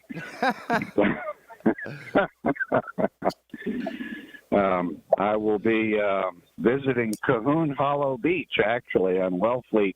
Wait, is that Cape named Cod. for your family? It is. That is awesome. I want a beach named after me. I'm wearing their T-shirt, too. So, Does that get you a discount in the morning at a coffee shop? no. Oh. Cahoons are Scots. They don't get discounts to family. Trust me, I could tell you story after story, but that's okay. Now, I do, you sent a note earlier. Last week, we got the entire hydrological cycle on hurricanes. This week, oh yeah, we get to learn about the human crunchy taco. Yeah. I mean, there's something that we humans Hopefully forget is that we are actually on the food chain. We're fair game. Situations, yeah. That can happen. Yes. We think we're top dog, and we aren't always. Although thankfully, it's not common for us to get eaten. We have taken great measures to minimize that occasion. Right. Yes, avoid hungry bears. Don't try to bop the shark on the nose. Is that really a thing? Because I'm getting you can't really punch hard enough in the water to stop a shark. You would need to hit it with a brick or something. If it's that close to you where you could hit it, it's almost certainly big enough that it doesn't care very much. And let's just say that you're already in deep doo-doo, okay? Occasionally bopping one on the nose does make a difference. There are some sharks that will come up to you and they're curious. You know, you make a noise or smell differently and they're curious, and a bop on the snout might put them off. But actually, the ones that are serious about making a taco out of you generally hit you from below and behind, and so you don't have a chance to bop them. Yeah. Yeah, that's right. Yeah, until way too late. They have developed countermeasures exactly for this behavior. Because I'm guessing other animals would try to do the same thing. When you see a predator coming at you from the front, you have an opportunity. But this guy learns how to hunt from behind. Now, sharks, I'm guessing, are different flavors up and down the coast. Are you going to have the same sharks where you are to where we are down here in the Cape Fear area? Well, the big news here on Cape Cod, of course, is the great whites. The beach here, let's explain the geography of Cape Cod. Cape Cod looks like an arm extending out into the ocean where you're clenching a fist. And the elbow is a town we call Chatham. And off of Chatham, there are some islands that are accessible only by boat. And they happen to have acquired a very large population of seals. And seals are like juicy hamburgers for sharks. And so the seal colonies have multiplied in numbers. There are literally tens of thousands of them out there on these beaches. And the sharks patrol off those beaches looking for unwary seals. And they find enough to make it worth their while. So they set up camp like a buffet. Yeah, it's kind of like graduate students going to an all-you-can-eat buffet. Yeah, I remember that scenario quite well myself. Only it's probably, depending on your point of view, it's a little bit more gruesome to watch. Yeah. Yeah, they don't have forks. So right, they eat with their face. And well, literally, and that's something to remember about sharks. You know, when you eat with your face, you're putting your face right there into your prey, and if your prey is equipped with any weapons at all, like teeth or claws or whatever, there's a risk. And so the reason that they attack you from below and behind is to sneak up on you so you can't defend yourself. If you ate with your face and had to go chase down a chicken, you know, live, you'd be real worried about your eyes, your primary sensory apparatus, right? Get poked in the eyes and, you know, you get poked twice and you can't see anymore. So there's a certain behavioral adaptation to eating with your face that sharks use. Now, we need to talk about their sensory apparatus. We humans, of course, are mostly visually orienting animals. You know, something like 70% of our information input comes through our eyeballs. And we have, you know, fantastic processing capabilities using visual sensing, right? I mean, we're the only organism that can read. I mean, they can take monkeys and train them to recognize a few letters and a few simple words. But humans have this pattern at very fine scales. Oh, no. Okay, so that biases the way we look at how other animals sense the world around them. You know, your dog and cat does what? It comes up and sniffs you, right? And they obtain a great deal of information from smell. In the case of sharks, the key thing, and I think most people don't know this, and on the one hand, it'll scare the hell out of you, on the other hand, it's okay. So, their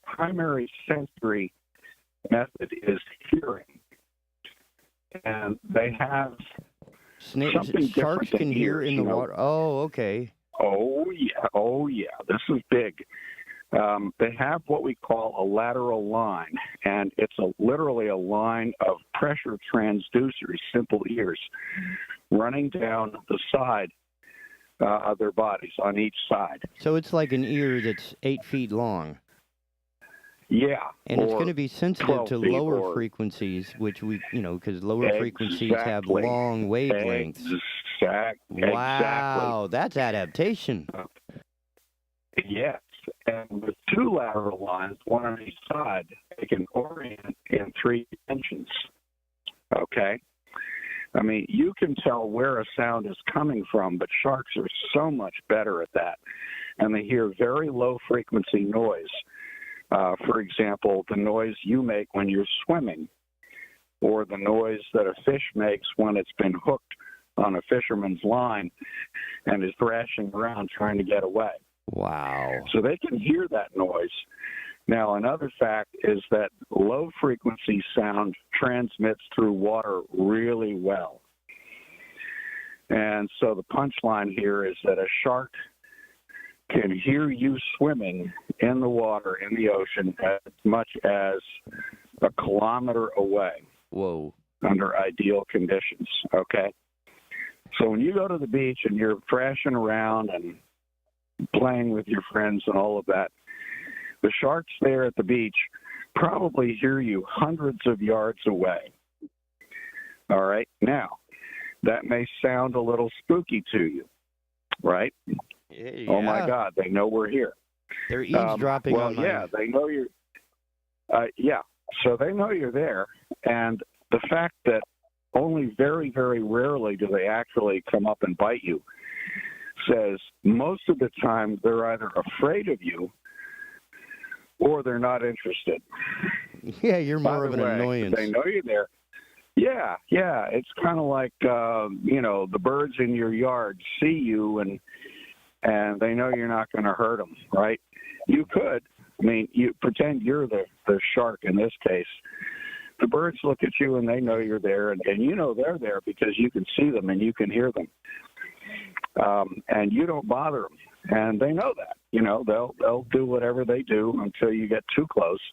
In the case of sharks, your eyeballs really don't tell you much. They're underwater, and if you've ever opened your eyes underwater, you know how limited the visibility really is. It's about as far as your eyelash. Yeah, you can't see very far. So their eyes are no better than ours. They're not using their eyes unless they get very close. Okay, it's their sense of hearing that tells them, okay, there's a big something or other thrashing around over there, and there's another one there, and another one there. Oh, and there's a stingray. I think I'll go bite that. Yeah, because that one looks more like dinner that's not going to fight back. Yeah, exactly. It may strike you as odd, but many shark attacks occur in shallow water. And I think one of the reasons for that, number one, it's mistaken identity, but number two, one of the reasons for that is that when you're in shallow water, they can only hear the part of you that's underwater. Oh. Okay? So you appear to be smaller than you really are. So they think you're easy lunch. They might think you're manageable. Yeah. Oh, look, a poodle. That's not true all the time, but I think it's true a lot of the time. A lot of these bites, ankle bites, where the shark takes a bite and then realizes, oh, crap, that's not what I thought it was. They don't realize how big you are. Oh, that was a Brussels sprout, not an avocado. It's more like a 2x4. Human bones are very dense, right? I mean, I'm not sure you want to try this unless you've been to a bar for a while, but try and bite somebody's ankle with you, and you realize it's really hard. I mean, it's really tough, right? Yeah, biting a rock. If you thought that was a flounder, think about biting a flounder. It's squishy, right? You kind of go, oh, and you get a bite out of it. You bite somebody's ankle, and it's like, oh, crap, I just bit a 2x4. I just bit a log. Yeah. Yeah, and of course it's scary for us, but on the other hand, the shark is probably thinking, damn, that was not what I thought it was. Another dentist appointment. And they leave you alone. Yeah. So some of the folks in the audience may recall that in 2015, that summer, that was the summer of shark attacks in North Carolina coastal waters. And there were about 8 distinct shark attacks starting down at Oak Island.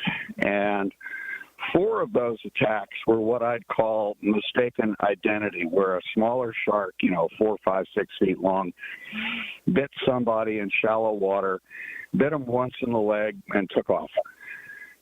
It wasn't what they thought it was. They didn't realize it was a human being, for one thing. They couldn't hear him. They thought it was something smaller and more manageable as prey. The other 4 attacks were much scarier.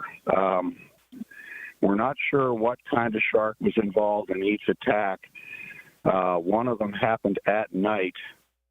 A Marine trainee over at Camp Lejeune was swimming, apparently with the benefit of alcohol, one night in the surf and got chomped. 4 of those attacks, as I said, were pretty vicious.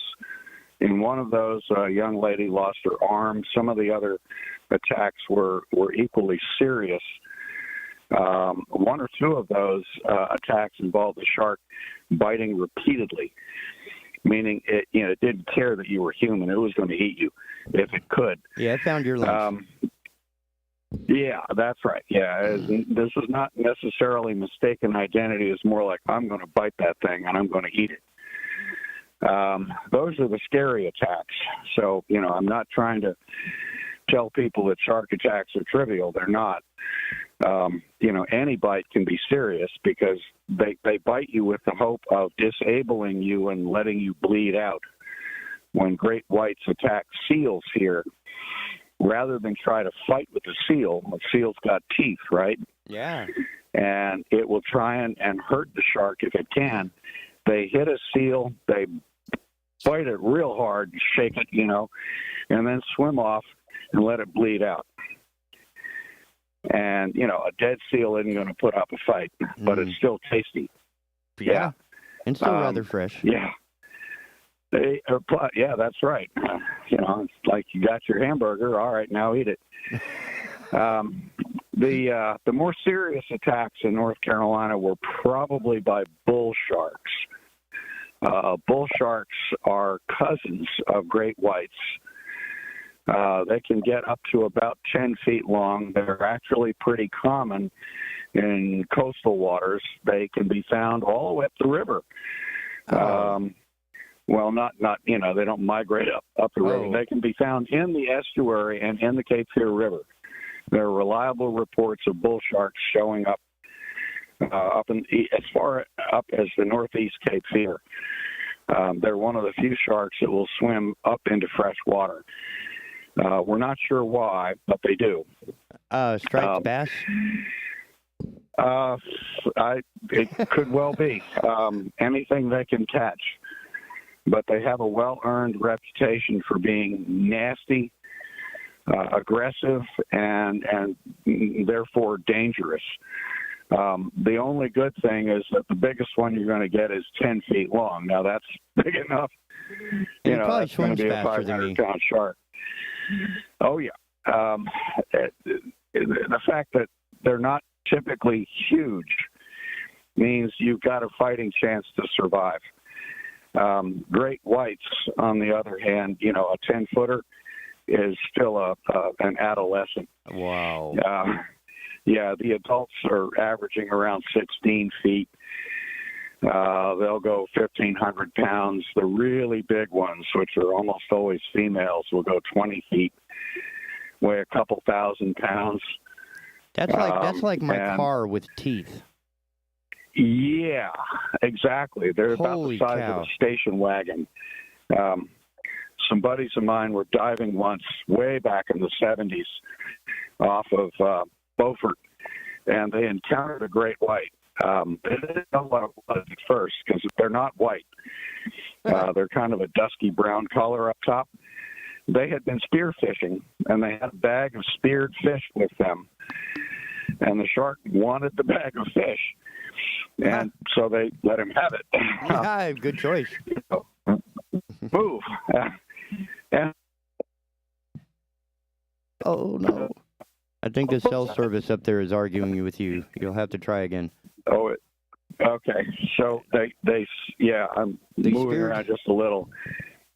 So they gave the bag of fish to the shark, got back on the boat, and they were kind of puckered up. And again, they didn't recognize it at first. This is back before great whites were widely known to everybody. And they described it to a shark expert, and the basic description was the size of a station wagon. With teeth. And the guy said, great white. And this is right after Jaws had come out. And so they're like, oh, thank God we survived that. Oh, God, oh, God. So that's basically like paying a toll. Yeah. You were taxed. Your life was saved by a bag of fish.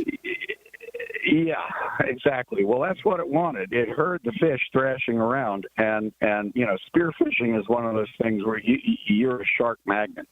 Oh. They hear that sound of fish thrashing. They know right away that's a fish in trouble. I'm going to go eat it. And so, if you really, seriously, if you want to fish for sharks, use live bait. Oh. Yeah. Yeah, smell is another thing.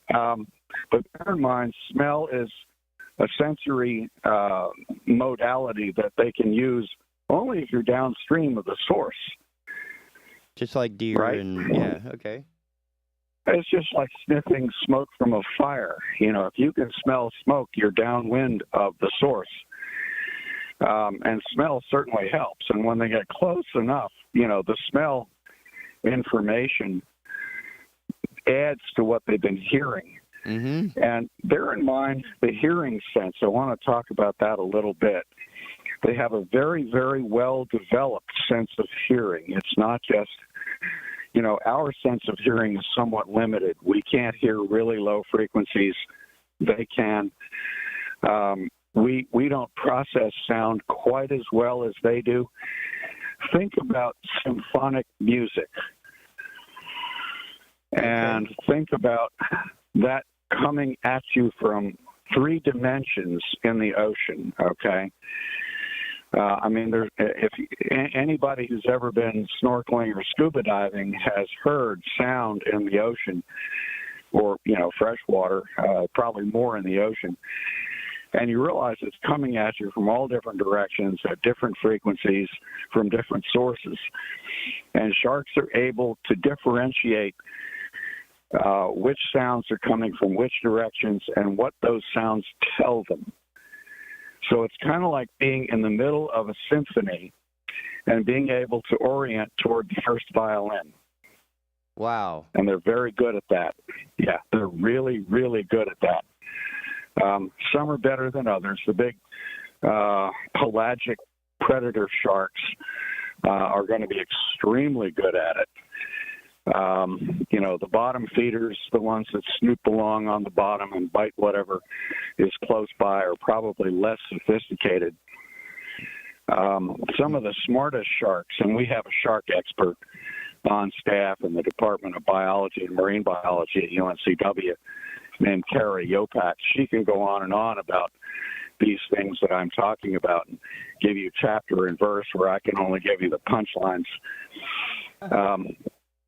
Some of the smartest sharks are makos, and makos are usually open ocean sharks. They swim real fast. They're very smart. They have to be. When you live in the open ocean, way out, food is rare. And you can't be too choosy, for one thing, but you also have to have incredible sensory capability. The open ocean sharks, therefore, can be very, very dangerous. Because that's their world. When people, that's their world. That's right. They're superbly adapted to it. As a general rule, in coastal waters, sharks are not really that dangerous to humans. You know, you go to the beach, you jump off your boat a couple miles off the beach, whatever, probably no big problem. You go 100 miles out and start making noise like that, jump in the water, I'd be a lot more nervous. The open ocean sharks they have to be more aggressive. They're generally bigger. They're not so choosy. It's not like, ew, humans, ew, yuck, I don't want them on the menu. It's oh my God, like, no, it tastes like COVID. Yeah, they're not that picky. Yeah. Survivors of shipwrecks and plane crashes and stuff who wind up in the water out in the open ocean will tell you that the open ocean sharks are really scary and can be very, very dangerous. And so that's a different ballgame. And if you're in the water and can't get out, you're sitting duck. There are lots and lots of stories about that. But the one that the movie Jaws relayed to the audience was about the U.S. naval vessel, the Indianapolis. And that ship was torpedoed shortly before the end of the war. 1,100 men went in the water, and I think only 300 or 400 of them survived, and the rest were killed by sharks. They were in the water for, I think, 7 days. The book is called In like Harm's that. Way if anybody wants to check it out. Yeah. I didn't see the movie, but I read the book, and it's brutal. Now, it's a gruesome story. Oh, my God. Yeah. So that's the kind of situation where, sharks really do earn their reputation. In coastal waters, along the beaches, my advice to folks is be careful driving home. You're much more likely to be hurt by a drunk driver than you are by a shark. Oh, wow, okay. Not that that's good news, but that's better news than I was expecting. Well, yeah, and you think about your probabilities, and your risk of encountering a shark that you know about out on the beach is infinitesimally small. That exercise. Go right to the beach or on the beach and look up and down. Oh, man. Go in the water. Yeah, going in the water isn't a problem if you're nearby. I'm sorry the phone is garbling there. Right. But I'm just trying to recap here. The further you go to swim, the less likely you are to, the more likely you're going to become dinner the deeper the water. Yeah, going further out,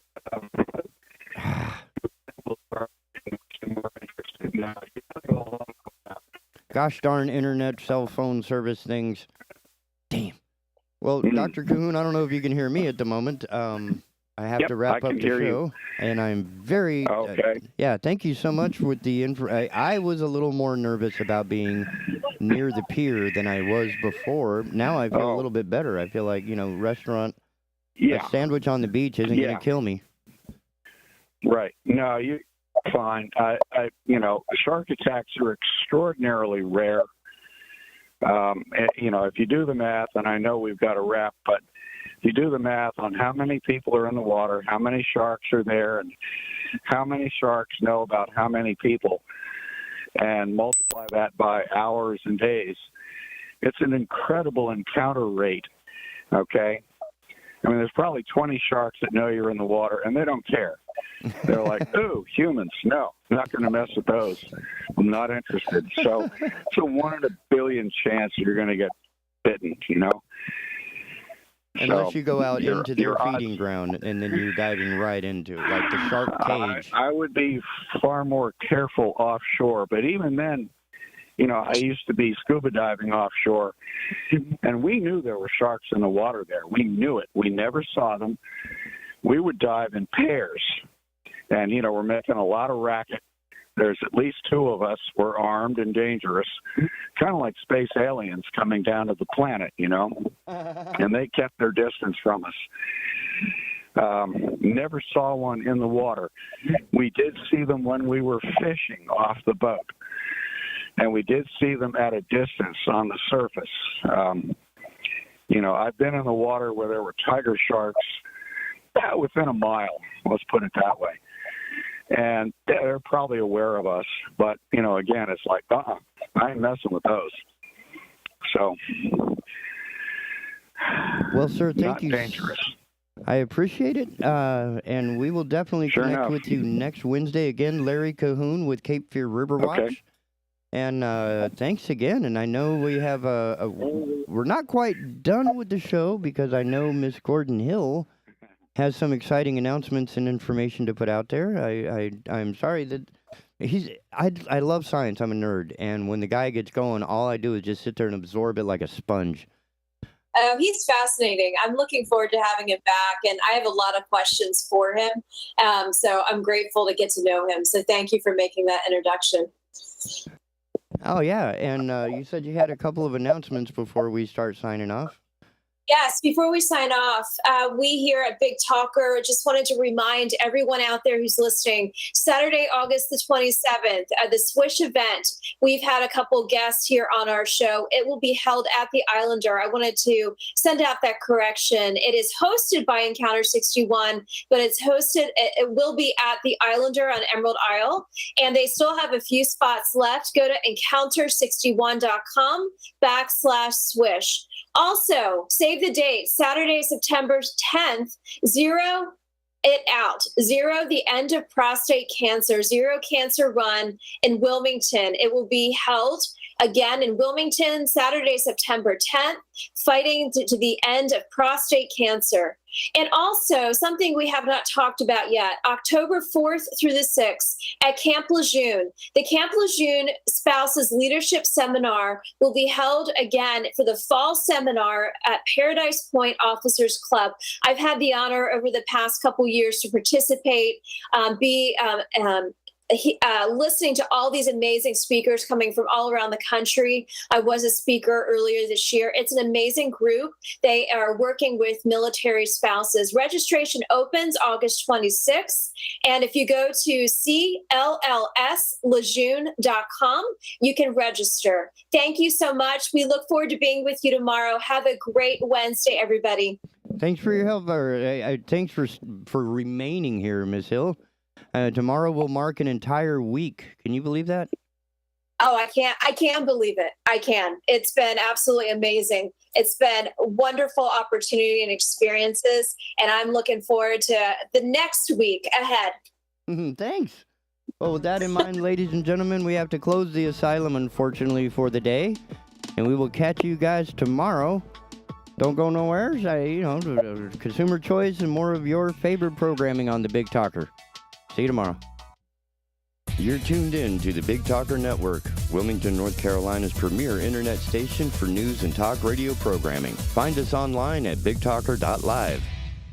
Teachers and parents, the North Carolina Symphony is here to support you as you carry on the education of your children and students. Take your kids on a free virtual field trip to the Symphony with a virtual education concert and companion student book. Go on a virtual journey to learn what makes music music with music by William Grant Still, Beethoven, Brahms, and more. Access the free video and student book with password 1932 at ncsymphony.org/virtual.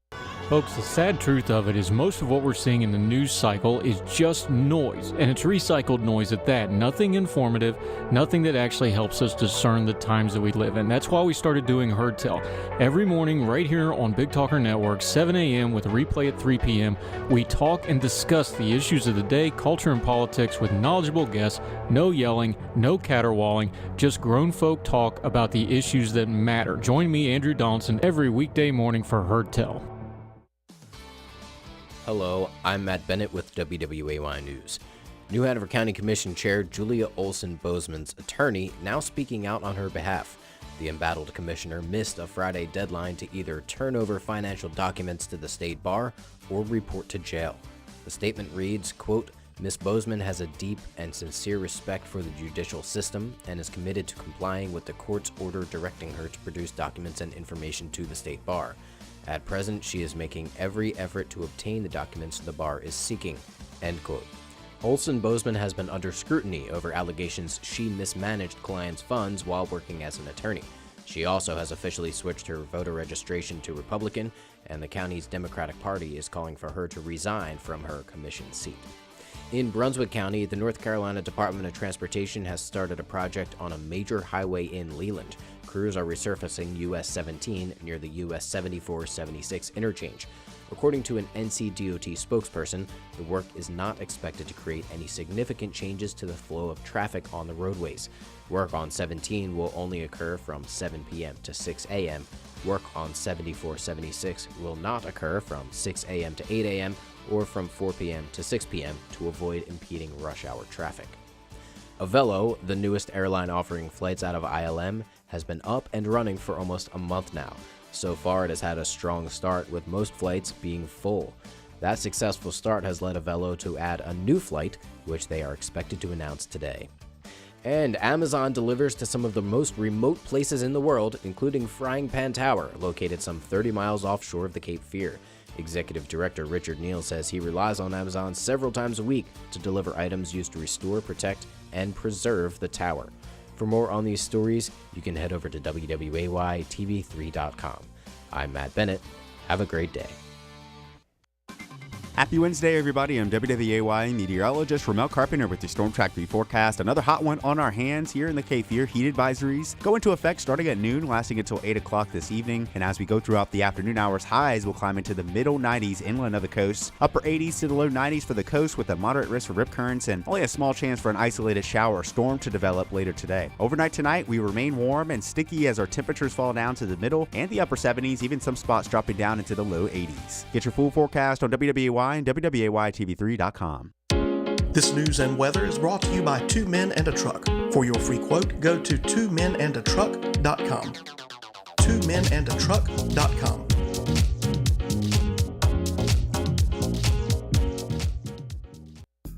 Hi, this is Justin Humphreys from the Humphreys Law Firm on Eastwood Road. Tune in Thursdays from 6 to 7 p.m. for Objection to the Form, covering civil litigation, real estate issues, and intellectual property. That's Objection to the Form, Thursdays 6 to 7 p.m. right here on the Big Talker 106.7 FM.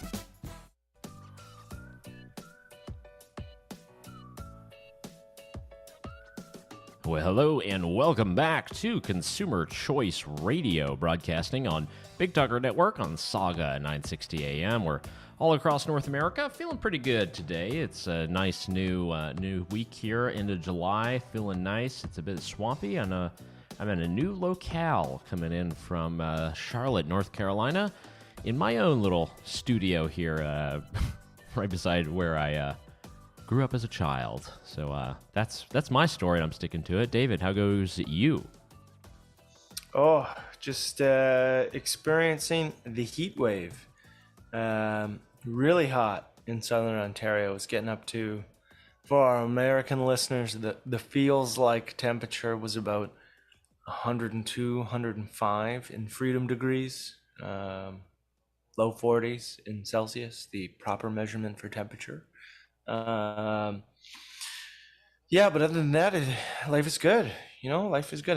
How's it feel to be back in North Carolina? Yeah, back in the U.S. It's been a while. I haven't been here since, I believe, December, and it was just a quick little wedding trip.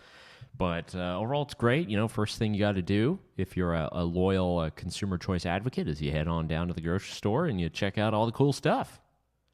So that's exactly what I did. Checked out the alcohol aisle, checked out all the different things you could buy and all the different colors. And there are 87 different types of Pop-Tarts. Ooh, which are pretty cool. Well, don't tell Bernie Sanders, though. He'll be pissed. You know, we got too many Pop-Tarts.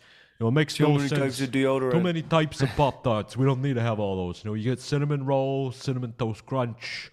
And Blueberry on Wednesdays. Blueberry if you're feeling a little special.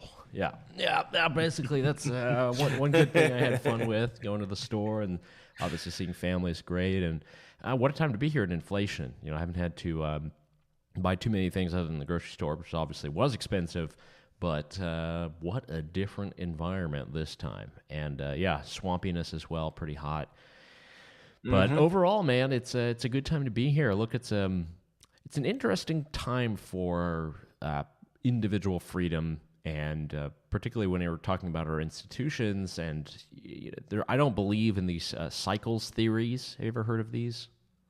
No. Well, maybe I have, but it doesn't ring a bell. So these cycle theories are always like, 80 years after World War II, you had, Vietnam, you had this, and there's all these kind of like these different cycles that come up in history. There's 80 years between Revolutionary War, Civil War, all the different kind of things. And, I don't know if there's one of these that's happening right now, but we're in this strange position where, at least in the liberal democracies of the former Anglo Empire, there's a lot of changes in leadership and different leadership contests that are happening. And I know you'll be speaking with our colleague Elizabeth Hicks later about some of that in the U.S., but we've got a lot of stuff moving and shaking in the United Kingdom, in Canada. Australia just had its own little leadership election. Not everybody follows this stuff intensely, but it's incredibly important. And considering that we are facing unprecedented times, we've got Ukraine, we've got inflation. I think with focus on Ukraine especially, the UK has been an integral part of it, and they've said goodbye to dear Bojo. He's out the door. Yeah. I mean, still technically leading until the election there. But I do love how Boris Johnson has decided to go out. There was a clip of him. He was like a co-pilot of one of the fighter jets, and they let him take control of the fighter jet, and it's just him at like 20,000 feet with a big thumbs up. Good Lord. He's like, okay, how do I max out on my executive benefits before I head back to the backbench? And it's like, yeah, I want to fly a jet. Yeah, I don't think you would have had that in the U.S. because had Trump been up in the plane, there would have been all the Democrat generals scrambling to find the anti-aircraft weapons or something like that. But good on Boris. Yeah, like Boris a lot. I mean, it's interesting. We were not Brits. David, you're more connected at least to the British Isles than I am, having family and the rest. But knowing that there is a change in leadership is a big deal, and how all